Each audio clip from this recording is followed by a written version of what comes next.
6 പൈലുകൾ വെച്ചിട്ടുണ്ട്. അപ്പം നിങ്ങൾക്ക് ഇഷ്ടമുള്ള പൈലിൽ നിങ്ങൾക്ക് സെലക്ട് ചെയ്യാം. ഇനിയിപ്പോൾ ഒന്നാമത്തെ ഫയൽ സെലക്ട് ചെയ്തവർക്ക് നൈറ്റ് ഓഫ് സോഡ്സ് ആണ് കിട്ടിയിരിക്കുന്നത്. അപ്പം ഈ നൈറ്റ് ഓഫ് സോഡ്സ് തിരഞ്ഞെടുത്തിരിക്കുന്ന ആൾക്കാർ വിവാഹം പെട്ടെന്ന് ആഗ്രഹിക്കുന്നൊരു എനർജിയാണ്. പക്ഷേ അധികം വേഗം തീരുമാനമെടുക്കുന്ന സ്വഭാവം നിങ്ങളുടെ ബന്ധത്തിലൊരു ക്ഷമയില്ലായ്മ കൊണ്ടായിരിക്കാം നിങ്ങൾക്ക് സൂട്ടബിളായിട്ട് കറക്റ്റായിട്ടുള്ള മാച്ചിങ് കിട്ടാൻ വൈകുന്നത്. എനിക്കൊന്ന് നിങ്ങളുടെ ഫാമിലിയിൽ നിന്നുള്ള സമ്മർദ്ദം കൊണ്ടാകാം, അല്ലെങ്കിൽ കരിയർ അല്ലെങ്കിൽ ഫ്യൂച്ചറിനെ സംബന്ധിച്ചുള്ള ക്ലിയർ പ്ലാനിങ് ഒന്നും ഇല്ലാത്തതുകൊണ്ടായിരിക്കാം എല്ലാം കൂടെ വന്നപ്പോൾ നിങ്ങൾക്കൊരു കറക്റ്റ് മാച്ചിങ് കിട്ടുന്നില്ല. പക്ഷേ വിവാഹം കഴിക്കണം നിങ്ങൾ ആഗ്രഹിക്കുന്നുണ്ട്. അതിൻ്റെ പ്രതിവിധി എന്താണെന്ന് ചോദിച്ചാൽ നിങ്ങളുടെ ജാതകത്തിൽ മംഗളദോഷമോ അല്ലെങ്കിൽ കുജദോഷമോ ഉണ്ടോ എന്ന് പരിശോധിക്കുക. ഈ കിങ് ഓഫ് സോഡ്സ്, അത് ഫസ്റ്റ് പയൽ തിരഞ്ഞെടുത്തവരുടെ ജനനതീയതി 1, 5, 7, 9 നിങ്ങൾ ഡിസിഷൻ മേക്കിങ്ങിൽ കൂടുതൽ ബാലൻസ് ചെയ്യുക. ഇതിൻ്റെ റെമഡി എന്ന് പറഞ്ഞാൽ പ്രായമായിട്ടും വിവാഹം വൈകിക്കുന്നവർക്ക് ഇതിൻ്റെ റെമഡി എന്ന് പറയാൻ ചൊവ്വാഴ്ച ദിവസങ്ങളിൽ പോയി ഹനുമാൻ ക്ഷേത്രത്തിൽ പോയി ദീപം തെളിയിക്കുക, വിവാഹവുമായി ബന്ധപ്പെട്ട ജേണൽ എഴുതുക, അതിന് വേണ്ട പൂജകൾ ചെയ്യുക എന്നുള്ളതാണ്. അപ്പം എക്സാക്റ്റ് ടൈമിംഗ് എന്ന് പറഞ്ഞാൽ നിങ്ങളുടെ വിവാഹം 1 അല്ലെങ്കിൽ 1.5 വർഷത്തിനുള്ളിൽ നടക്കാൻ സാധ്യത എന്നതാണ് കാണിക്കുന്നത്. ഇനിയിപ്പം സെക്കൻഡ് പൈൽ തിരഞ്ഞെടുത്തവരുടെ റീഡിങ്ങിലോട്ട് പോകാം. സെക്കൻഡ് പൈൽ തിരഞ്ഞെടുത്ത ആൾക്കാർ 4 ഓഫ് പെൻറ്റക്കിൾസ് ആണ്. 4 ഓഫ് പെൻറ്റക്കിൾസ് എന്ന് പറഞ്ഞാൽ നിങ്ങളുടെ ഇപ്പോഴത്തെ ഇത് സെക്കൻഡ് പൈൽ തിരഞ്ഞെടുത്തവരുടെ എനർജി എന്ന് പറയുകയാണെങ്കിൽ നിങ്ങൾ പഴയ ബന്ധങ്ങളുടെ ഇമോഷണൽ ബാഗേജ് ഇങ്ങനെ കൂട്ടത്തിൽ കൊണ്ടുപോകും. അതിപ്പം എന്താ പറയുക, ഓൾഡ് എന്തെങ്കിലും വിഷമങ്ങളോ ബുദ്ധിമുട്ടുകളോ അല്ലെങ്കിൽ റിലേഷൻഷിപ്പ് ബ്രേക്ക് ആയതോ അല്ലെങ്കിൽ നിങ്ങളുടെ സാമ്പത്തിക സുരക്ഷിതത്വത്തെക്കുറിച്ചുള്ള ഒരു ഭയമോ ആയിരിക്കാം. ഭയം എന്നുള്ളതാണ് ഈ സെക്കൻഡ് പൈൽ തിരഞ്ഞെടുത്തവരുടെ എനർജി. ഇതിൻ്റെ നിങ്ങൾക്ക് എന്തോ ട്രസ്റ്റ് ഇഷ്യൂസാണ്, അത് ഫാമിലി പരമായിട്ടോ അതോ ഒരു പാർട്ട്ണറെ ചൂസ് ചെയ്താലുള്ള എന്തൊക്കെയോ ഒരു ട്രസ്റ്റ് ഇഷ്യൂസാണ് ഇതിനകത്ത് ഓബ്സ്റ്റക്കിൾസ് എന്ന് പറയുന്നത് കാണാൻ സാധിക്കുന്നത്. അതായത് സെക്കൻഡ് പൈൽ തിരഞ്ഞെടുക്കുന്നവർ നിങ്ങളുടെ വീനസ് അല്ലെങ്കിൽ ശുക്രൻ്റെ 2ാം ഭാവം ഒന്ന് ശക്തമാക്കുക എന്നുള്ളതാണ്. അപ്പോൾ സെക്കൻഡ് പൈൽ എടുത്തിരിക്കുന്നവരുടെ നിങ്ങളുടെ ഫിനാൻഷ്യലി നിങ്ങൾ എന്തെങ്കിലുമൊക്കെ ബുദ്ധിമുട്ട് അനുഭവിക്കുകയാണെങ്കിൽ അതൊന്ന് ക്ലിയർ ആക്കുക. ഓക്കെ, ഈ സെക്കൻഡ് പൈൽ എടുത്തവരുടെ ടൈമിംഗ് എന്ന് പറയുന്നത് 2 അല്ല 3 വർഷത്തിനുള്ളിൽ വിവാഹത്തിന് സാധ്യത എന്നതാണ് കാണിക്കുന്നത്. ഇനി തേർഡ് പൈൽ തിരഞ്ഞെടുത്തവരുടെ റീഡിങ്ങിലോട്ട് പോകാം. തേർഡ് പൈൽ കിട്ടിയിരിക്കുന്നത് നൈറ്റ് ഓഫ് കപ്സ് ആണ്. അപ്പം നൈറ്റ് ഓഫ് കപ്സ് ഇതിൻ്റെ എനർജി എന്ന് പറയുന്നത് നിങ്ങൾ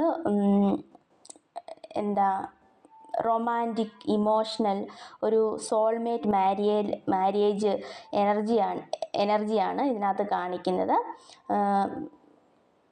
ഇതിനകത്തുള്ള ഒബ്സ്റ്റക്കിൾസ് എന്ന് പറയാൻ നിങ്ങൾക്കൊരു ഡിസിഷൻ എടുക്കാനൊരു വൈകിക്കുന്നതിൻ്റെ ഒരു ബുദ്ധിമുട്ട്. അതായത് നിങ്ങൾക്ക് ഇപ്പം നിലവിലൊരു പാർട്ട്ണർ ഉണ്ടെങ്കിൽ നിങ്ങളുടെ മനസ്സിൽ ആരെങ്കിലും ഉണ്ടെങ്കിൽ അവരിൽ നിന്ന് നിങ്ങൾക്കൊരു ക്ലാരിറ്റി കിട്ടുന്നില്ല. നിങ്ങളുടെ എക്സ്പെക്റ്റേഷനുമായിട്ട് മീറ്റ് ചെയ്യുമ്പോൾ നിങ്ങൾക്കൊരു ക്ലാരിറ്റി കിട്ടും, അതായത് ഒരു വ്യക്തത കിട്ടാത്ത ഒരു ബുദ്ധിമുട്ട് പോലെ ഈ ഒരു തേർഡ് പൈൽ തിരഞ്ഞെടുത്തവരുടെ കാണിക്കുന്നു. ഇതിൻ്റെ റെമഡി എന്ന് പറയുകയാണെങ്കിൽ തേഴ്സ്ഡേയ്സിൽ, അതായത് വ്യാഴാഴ്ച തോറും ഓം ഗുരവേ നമഃ എന്നുള്ള മന്ത്രങ്ങളൊക്കെ ഒരു 108 തവണ ജപിക്കുകയോ ഒക്കെ ചെയ്യുകയാണെങ്കിൽ, അല്ലെങ്കിൽ പ്രമുഖ ഒരു അസ്ട്രോളജിസ്റ്റിൻ്റെ അടുത്ത് ഒരു ജ്യോതിഷൻ്റെ അടുത്ത് പോയിട്ട് നിങ്ങളുടെ ജാതകം പരിശോധിച്ച് കൃത്യമായിട്ടുള്ള വേണ്ട വിധി ചെയ്യുക. വിവാഹത്തിന് പ്രായമായി എത്തി നിൽക്കുന്നവരുടെ ആണെങ്കിൽ ഒരു വർഷത്തിനുള്ളിലാണ് ഇതിൻ്റെ ടൈമിങ് കാണിക്കുന്നത്. ഇനിയിപ്പം ഫോർത്ത് പൈൽ തിരഞ്ഞെടുത്തവരുടെ കിങ് ഓഫ് സോഡ്സ് ആണ്. അപ്പം കിങ് ഓഫ് സോഡ്സ് തിരഞ്ഞെടുത്തവരുടെ എനർജി എന്ന് പറയുന്നതാണെങ്കിൽ നിങ്ങൾ ഒരുപാട് ഓവർ തിങ്ക് ചെയ്യുന്നു, ആവശ്യമില്ലാത്ത കാര്യങ്ങൾ ഓവർ തിങ്ക് ചെയ്യുന്നു. പലപ്പോഴും ഒരു ലോജിക്ക് ഇല്ലാതെയാണ് തീരുമാനങ്ങൾ എടുക്കുന്നത്. അതൊക്കെ ഒന്ന് മാറ്റുക. അതുപോലെ നിലവിൽ എന്തെങ്കിലും ഒരു ബന്ധങ്ങളുണ്ടെങ്കിൽ, റിലേഷൻഷിപ്പ് ഉണ്ടെങ്കിൽ നിങ്ങളത് ഓപ്പണായിട്ട് കമ്മ്യൂണിക്കേറ്റ് ചെയ്യുന്നില്ല എന്നുള്ളതാണ് കാണിക്കുന്നത്. ഇതിനകത്തൊരു ടിപ്പെന്ന് പറയാനാണ് നിങ്ങളുടെ ശനി അല്ലെ ചന്ദ്രൻ്റെ സ്ഥാനം ബാലൻസ് ചെയ്യുക എന്നുള്ളതാണ്. അതായത് കുറച്ചും കൂടെ ലൈഫിലോട്ടൊരു ഡിസിപ്ലിനൊക്കെ കൊണ്ടുവരിക, ഡിസിഷൻ മേക്കിംഗ് കറക്റ്റ് ആക്കുക, ഒന്നൊരു ലൈഫിനെ ഒന്ന് ബാലൻസ് ആക്കി നിർത്തുക, കൂടുതലും ഒരു പോസിറ്റീവായിട്ട് ചിന്തിക്കുന്ന രീതിയിലോട്ട് എല്ലാ കാര്യങ്ങളെയും കൊണ്ടുവരിക. ഇപ്പം അത് നെഗറ്റീവ് സംഭവിച്ചാലും എന്ത് ലൈഫിൽ സംഭവിച്ചാലും അത് പോസിറ്റീവായിട്ട് ചിന്തിച്ച് മുന്നേറുക എന്നുള്ളതാണ്. അപ്പോൾ ഈ ഫോർത്ത് പൈൽ തിരഞ്ഞെടുക്കുന്നവർ ഒരു വിവാഹത്തിൻ്റെ സാധ്യത എന്ന് പറയാൻ 3 to 4 വർഷത്തിനുള്ളിലായിരിക്കും, 3 അല്ലെ 4 വർഷത്തിനുള്ളിലായിരിക്കും. അത് നിങ്ങളുടെ പ്രായത്തിനനുസരിച്ച് നിങ്ങൾ കാൽക്കുലേറ്റ് ചെയ്യുക, മനസ്സിലാക്കി വെക്കുക എന്നുള്ളതാണ് ഇതിൻ്റെ അർത്ഥം. ഇനി ഫോർത്ത് പൈൽ എന്ന് പറയുന്നത് 5 ഓഫ് പെൻറ്റക്കിൾസ് ആണ്. 5 ഓഫ് പെൻറ്റക്കിൾസ് എന്ന് പറഞ്ഞാൽ നിങ്ങളുടെ എനർജി എന്ന് പറയുകയാണ്, നിങ്ങൾ എന്തൊക്കെയോ ലോൺലിനെസ് ഫീൽ ചെയ്യാണ്, പിന്നെ എന്തൊക്കെയോ ഒരു ഫാമിലി എന്നുള്ളൊരു സപ്പോർട്ട് കുറവ് പോലെ തോന്നിക്കുന്നുണ്ട്, അല്ലെങ്കിൽ കറൻറ്റ് ഒരു റിലേഷൻഷിപ്പ് ഉണ്ടെങ്കിൽ അവരിൽ നിന്നൊരു സപ്പോർട്ട് കുറവ് പോലെ തോന്നിക്കുന്നുണ്ട്, പിന്നെ ആരോടെങ്കിലും ഇഷ്ടം തോന്നിയാൽ അത് പറയാനൊരു ബുദ്ധിമുട്ട്, നിങ്ങളുടെ എന്താ എക്സാക്റ്റ് പ്രശ്നം എന്ന് വെച്ചാൽ അവർ നിങ്ങളെ റിജക്റ്റ് ചെയ്യുമോ എന്നുള്ളൊരു തോന്നലൊക്കെയാണ് ഈ ഒരു പൈൽ തിരഞ്ഞെടുക്കുന്നവരുടെ എനർജി. എന്തുകൊണ്ടാണ് നിങ്ങളങ്ങനെ ചിന്തിക്കുന്നതെന്ന് ചോദിച്ചാൽ നിങ്ങളുടെ ആരോഗ്യത്തിലോ സാമ്പത്തികത്തിലോ ഉള്ള ഒരു പ്രശ്നങ്ങൾ കൊണ്ടായിരിക്കാം നിങ്ങളങ്ങനെ ചിന്തിക്കുന്നത്. ഇതിൻ്റെ റെമഡിന്ന് അത് ഇവരുടെ വിവാഹ സാധ്യത എന്ന് പറയുന്നത് 4 to 5 വർഷത്തിനുള്ളിലായിരിക്കും. അത് നിങ്ങളുടെ പ്രായത്തിനനുസരിച്ച് മനസ്സിലാക്കി വയ്ക്കുക.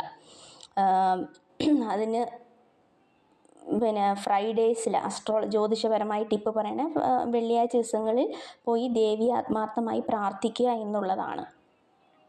ഇനിയിപ്പം 6th പൈൽ എടുത്തേക്കുന്നത് 3 ഓഫ് സോർഡ്സ് ആണ്. അപ്പം ഇവരുടെ എനർജി എന്ന് പറയാനൊരു എന്തോ നിങ്ങൾ ഹാർട്ട് ബ്രേക്കിൽ കൂടെ കടന്നു പോവുകയാണ്, എന്തോ ഒരു വിഡ്രോയിലൊക്കെ സംഭവിച്ചിട്ടുണ്ട്. അപ്പം നിങ്ങൾ കറൻ്റ് ഒരു ഹീലിംഗ് പ്രോസസ്സിലൂടെ പോവുകയാണ്. അപ്പം അതിൻ്റേതായ കാര്യങ്ങളൊക്കെ ലൈഫിൽ നടക്കുന്നു, അത് പോസിറ്റീവായിട്ട് മുന്നേറുക. അപ്പം പഴയ കാലത്തിൽ സംഭവിച്ച എന്തോ ഹാർട്ട് ബ്രേക്ക് കൊണ്ടായിരിക്കാം നിങ്ങൾക്കൊരു ഒരു കുറവുണ്ട്, എന്ത് കാര്യം എടുത്താലും ഒരു സ്വന്തം ഒരു വിശ്വാസം ഇല്ലായ്മ പോലെ ഫീൽ ചെയ്യുന്നുണ്ട്. അതൊരു പക്ഷേ നിങ്ങളുടെ ചന്ദ്രൻ്റെ ശുക്രൻ്റെയും ഒരു ബാലൻസ് ഇല്ലായ്കയായിരിക്കാം, ജാതകപ്രകാരം ഒരു ബാലൻസ് ഇല്ലാത്തതുകൊണ്ടായിരിക്കാം എന്തിനോടും ഒരു വിശ്വാസക്കുറവ് പോലെ തോന്നിക്കുന്നത്. ഇവർക്കൊരു 3 to അതായത് 3 അല്ലെ 7 വർഷത്തിനുള്ളിൽ വിവാഹത്തിനുള്ള സാധ്യതകൾ കാണുന്നുണ്ട്. അതായത് എത്രയും പെട്ടെന്ന് നിങ്ങൾ ആ ഹീലിംഗ് പ്രോസസ്സ് പൂർത്തിയായി എത്രയും പെട്ടെന്ന് വിവാഹം നടക്കുക. എന്നാലും മാക്സിമം 3 to 7 3 അല്ലെ 7 വർഷത്തിനുള്ളിൽ വിവാഹത്തിനുള്ള സാധ്യതകൾ കാണിക്കുന്നുണ്ട്. ആരോടെങ്കിലും എന്തെങ്കിലും ഒരു ദേഷ്യമോ വൈരാഗ്യമോ ഉണ്ടെങ്കിൽ നിങ്ങളത് ഫോർഗീവ് ചെയ്യുക. ഓക്കെ, ഹോപ്പിനൊപ്പം പ്രെയർ യൂസ് ചെയ്യുക. വൈരാഗ്യം കൊണ്ട് നിൽക്കരുത് എന്നാണ് ഞാൻ ഉദ്ദേശിച്ചത്. അപ്പോൾ ഇതാണ് ഈ ഒരു 6 പൈലിൻ്റെ റീഡിങ്. അപ്പം എല്ലാം പോസിറ്റീവായിട്ട് ചിന്തിച്ച് മുന്നോട്ട് പോവുക. അപ്പോൾ ഈ വീഡിയോ നിങ്ങൾക്ക് ഇഷ്ടമായ like, share and subscribe. Okay.